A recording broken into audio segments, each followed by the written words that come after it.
बासित भाई, पहले तो आप, चूंकि आपने गालिबन कहा पिछले दिनों भी कि खुद स्टेप डाउन कर देना चाहिए बाबर को, लेकिन आप ये समझते हैं कि उनका कप्तानी कबूल करना भी एक नॉन स्टार्टर था, खासतौर पर जब उनको हटा के शाहीन को ले आया गया, फिर दोबारा जब उनको लाया गया? तो देखें, उसको जब उसको ऑफर हुई ना, हाँ, तो उसको शाहीन को फोन करना चाहिए था, क्योंकि शाहीन को हटा रहे थे ना। सही है। और ये ग्रुप बहुत स्ट्रांग ग्रुप था, खलिश वहीं से हुई है।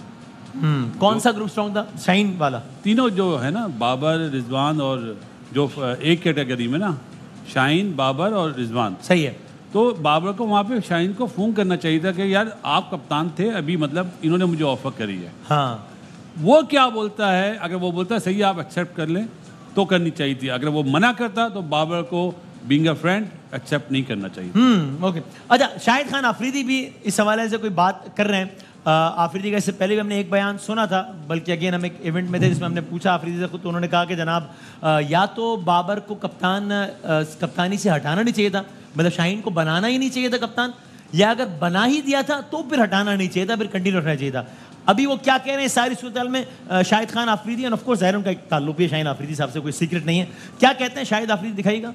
मेरे ख्याल में दोबारा जो कप्तानी ली या दोबारा कप्तानी उसको जो ऑफर की सिलेक्शन कमेटी ने, वो गलत डिसीजन था सिलेक्शन कमेटी की तरफ से भी, और बाबर का भी गलत डिसीजन था दोबारा कप्तानी लेने की। ठीक है, फिर आपने अगर कह दिया था कि वर्ल्ड कप तक वही कप्तान रहेगा, तो फिर मेरे ख्याल में बाबर को वहां पे ना शाहीन को सपोर्ट करना चाहिए था कि नहीं, अगर आप लोगों ने बना दिया उसको कप्तान तो हम उसी की कप्तानी में खेलने के लिए तैयार हैं, क्योंकि शाहीन काफी अरसे से मेरे साथ खेल रहा है।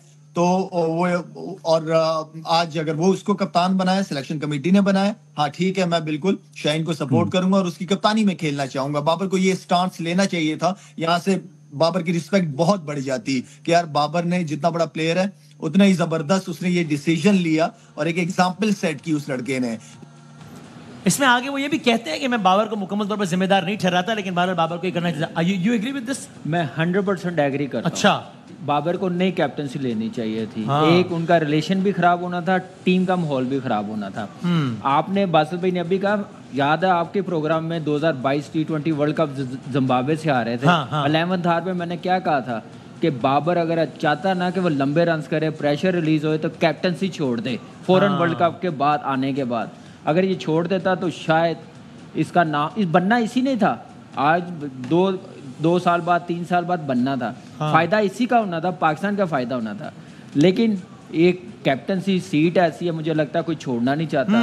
पाकिस्तान को सामने रखते हुए, टीम को, क्रिकेट को सामने रखते हुए, क्रिकेट लड़कों को सामने रखते हुए, लगता नशा ऐसा कोई जिम्मेदारी किसी और को देना पसंद नहीं करते। लेकिन मेरे ख्याल से ये इस वक्त कैप्टनसी ना लेता ना, तो इसका नाम, रुतबा, रिस्पेक्ट बहुत बढ़ जाती। कोई ऐड करना चाह रहा है फिर? मैं अब नहीं बनेगा बाबर, जब मैंने कहा था ना 8 महीने बाद ये दोबारा बनेगा, अब दोबारा नहीं बनेगा। बाबर अब नहीं बनेगा। अच्छा, उस वक्त अगर छोड़ा होता तो दोबारा बने। मैं शाहिद भाई की तरफ भी आता हूँ, नजीब भाई, तो नजीब भाई मुझे बताएं, बीइंग डेविल्स एडवोकेट, भाई अगर मैं बाबर आजम हूँ तो भाई इसमें तो कोई राज नहीं है, पाकिस्तान कोई क्यों ना चाहे कि उसको टीम की कप्तानी मिले। और भाई मैंने तो नहीं किसी को गन पॉइंट पे गिरा के अपना नाम पेश किया है, एक मैनेजमेंट ने मुझे हटाया था, मैं घर चला गया। वही मैनेजमेंट से मुराद है कि वही पीसीबी, चेहरे मुख्तलिफ हैं, बिल्कुल वही है, मुझे ऑफर कर रहे हैं तो मैंने कबूल की। इसमें क्या गुनाह किया भाई? ठीक है, बीइंग डेविल्स एडवोकेट, आप इसका पे क्या? सबसे पहले जब आप the word here is compromise, जब आप अपने लिए, अपने बेनिफिट्स के लिए कॉम्प्रोमाइज करते हैं तो टीम स्ट्रगल करती है। अब बाबर ने कप्तानी कबूल करके कॉम्प्रोमाइज कैसे किया? कॉम्प्रोमाइज ऐसे किया कि आपने बहुत सारी चीजों में उनकी मानी ना। जब आपको कप्तानी ऑफर हुई तो उसके साथ साथ बहुत सारी चीजें आई, ये प्लेयर खेलेगा, आपको उसमें खामोश रहना पड़ा। बोर्ड का फरमाइशी प्रोग्राम आया जो कि आपको सरेंडर करना पड़ा। ऐसा नहीं हो सकता। जो 6 महीने पहले आपको टीवी पे बैठ के बातें सुना रहे थे, वो टीम में आ गए और माहौल ठीक रहे, ये पॉसिबल नहीं है। जो ये तो वो बोर्ड की फरमाइश थी जिसमें बाबर को सरेंडर करना पड़ा, जी, जो कि कप्तानी ली। जो पैनल ये कह रहा है ना कि अगर बाबर, मैं इससे शाहिद खान आफरीदी की बात से, इनकी बात से 100% एग्री कर रहा हूँ। हाँ, अगर बाबर इस टाइम कप्तानी एक्सेप्ट नहीं करता, इज्जत बढ़ती टीम में। टीम अब पहले हम हारते थे ना, टीम सेम पेज पे रहती थी। अब आपको ग्रुपिंग की बातें फिर सामने आ गई, अब हिस्सों में बढ़ गई है।